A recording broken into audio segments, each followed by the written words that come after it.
ఇప్పుడు డ్రైవర్ శిక్షణ గురించి కొంచెం మాట్లాడదాం. డ్రైవర్ శిక్షణ ఎందుకు ఇంత ముఖ్యమైనది?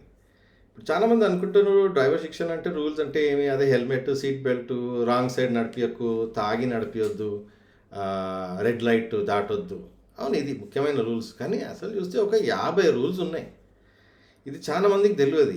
ఏమి 50 రూల్స్ అంటే సైడ్ డిస్టెన్స్, దృష్టి అంటే ఓవర్టేకింగ్ చేసేటప్పుడు మనకు పెద్ద బస్సు ఉంటే దాని అవతల నుంచి ఏమొస్తుందో తెలియదు. సో మనము లెఫ్ట్ టర్నింగ్లో ఓవర్టేక్ చేయకూడదు. ఎన్నో యాక్సిడెంట్స్ దాని మూలానే అవుతుంది. ఇంకా లేన్ చేంజ్ చేసేటప్పుడు మిర్రర్ చెక్ చేయాలి. చాలామందికి టూ వీలర్స్లో అద్దమే ఉండదు. సో అద్దం లేకుంటే వెనక నుంచి ఏమొస్తుందో ఎలా తెలుస్తుంది? సో మనం సడన్గా అటు ఇటు చేంజ్ చేసేటప్పుడు వెనక నుంచి లారీ తగిలి మరణిస్తున్నారు. సో అలా రూల్స్ ఉన్నాయి. కానీ ఈ రూల్స్ ఎట్లా నేర్పియాలి అంటే గవర్నమెంట్ ఇది కంపల్సరీ చేయాలి. అంటే కంపల్సరీ డ్రైవర్ ఎడ్యుకేషన్, అంటే కంపల్సరీ డ్రైవర్ శిక్షణ అని ఒక ప్రోగ్రామ్ చేయాలి. ఆర్టీఏలో కొత్తగా ఎవరన్నా లైసెన్స్ అప్లై చేయడానికి వెళ్తే అది లర్నర్స్ పర్మిట్ ఇచ్చిన తర్వాత చెప్పాలి, ఎక్కడ పోయి ఒక కోర్స్ అటెండ్ చేయి, ఒక క్లాస్ అటెండ్ చేయి, 3 గంటల క్లాసు. దాంట్లో రూల్స్ ఉండాలి, వీడియోస్ ఉండాలి, యాక్సిడెంట్ వీడియోస్ ఉండాలి, ట్రైనింగ్ వీడియోస్ ఉండాలి, అన్ని రూల్స్ దాంట్లో నేర్పియాలి ఒక పద్ధతిగా. అప్పుడు అందరికీ కొంచెం తెలుస్తుంది, ఓ ఇన్ని రూల్స్ ఉన్నాయా ఇవన్నీ అని. సో దాని తర్వాత కూడా ఇప్పుడు బయట దేశాల్లో అమెరికా, ఆస్ట్రేలియా, ఇక్కడ జర్మనీ, ఇవన్నీ కొత్త 18 ఏళ్ళు వచ్చినప్పుడు ఎవరైనా లైసెన్స్ అప్లై చేస్తే దాదాపు 6 నెలల వరకు లర్నర్స్ పర్మిట్లనే ఇష్యూ చేస్తారు. అంటే 6 నెలలు యువకుడు వాహనం నడిపించాలి. 6 నెలల తర్వాత వాళ్ళు పోలీస్ చలాన్లు చెక్ చేస్తారు. నీకు ఒక్క చలాన్ కూడా ఉండకూడదు. ఒక్క చలాన్ అన్నా ఉంటే నీ లర్నర్ పర్మిట్ క్యాన్సిల్ చేసేస్తారు. సో ఇది చాలా ఇంపార్టెంట్. దీనివలన ఏమవుతుంది, అందరూ యంగ్స్టర్స్ అక్కడ బయట దేశాల్లో చాలా ఇంట్రెస్ట్ తీసుకుంటారు. ఆ క్లాస్లో కూర్చొని వాళ్ళే రూల్స్ నేర్చుకొని రూల్స్ పాటిస్తారు. ఎందుకంటే 6 నెలల తర్వాత మధ్యలో క్యాన్సిల్ అయిపోతే మళ్ళా ఒక 6 మంత్స్ బ్యాన్ ఉంటుంది.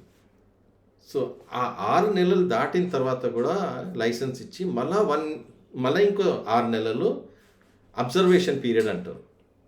అంటే మళ్ళీ ఆ 6 నెలల్లో నీకు చలాన్ వచ్చిందంటే లైసెన్స్ క్యాన్సిల్ చేస్తారు. సో ఫస్ట్ 1 ఇయర్లో అసలు ఒక్క చలాన్ రాకూడదు. అది ఫౌండేషన్, అది చాలా ఇంపార్టెంట్ ఫౌండేషన్. ఒక్కసారి యువకుడు ఆ 1 ఇయర్ పీరియడ్ క్రాస్ చేసిండు, ఒక చలాన్ లాక్కుంటే అంటే ఆయనకు అన్ని రోడ్ రూల్స్ది ఇంపార్టెన్స్ తెలిసిపోతుంది. అరే ఎందుకు ఇది పాటించాలి, దీని వెనకాల ఒక రీజన్ ఉంది. సో అలా 1 ఇయర్ తర్వాత ఆయనకు ఫుల్ పర్మనెంట్ లైసెన్స్ ఇచ్చి ఓకే అంటే అప్పటి వరకు ఆయన నేచర్లోనే ఇట్లా సేఫ్టీ డ్రైవింగ్ వచ్చేస్తుంది. సో అది మనకు అవసరం. ఇప్పుడైతే ఏమవుతుంది, మన లైసెన్స్ ఈజీగా వస్తుంది అంతే కదా. 30 days వెయిటింగ్ పీరియడ్ ఉండి దాని తర్వాత ఒక గ్రౌండ్లో పోయి టెస్ట్ ఇస్తే లైసెన్స్ అంతే. దాని తర్వాత క్యాన్సిలేషన్ అనేది చాలా కష్టం, రేర్ కేసెస్లో క్యాన్సిల్ చేస్తారు. సో మన డ్రైవింగ్ ఆర్టీఏలో ఇది driver education, compulsory driver education అనేది ఒక కోర్స్ చేయాలి. అది ఎన్జిఓస్ ద్వారా డెలివర్ చేయాలి. ఎన్జిఓ అంటే నాన్ గవర్నమెంట్ ఆర్గనైజేషన్, ఫ్రీగా సిఎస్ఆర్ ఫండ్స్ యూజ్ చేసి. సిఎస్ఆర్ అంటే కార్పొరేట్ సోషల్ రెస్పాన్సిబిలిటీ, అది road safety approved category CSR ఫండ్స్లో. సో ఇలా మనము ఒక డ్రైవర్ ఎడ్యుకేషన్ మీద మనము ఫోకస్ చేయాలి. దాంతో ఏమవుతుందంటే డ్రైవర్ కరెక్ట్గా నడిపేనికి నేర్చుకున్నాడంటే ఏ వాహనం ఉన్నా కానీ, ఎలాంటి రోడ్ ఉన్నా కానీ, ఎలాంటి వాతావరణం ఉన్నా కానీ సేఫ్గా నడిపిస్తారు. So driver is most important. ఆ డ్రైవర్ మీద మనము ఫోకస్ చేయాలి. ఇంతవరకు మన డ్రైవర్ మీద ఫోకస్ చేస్తలేం.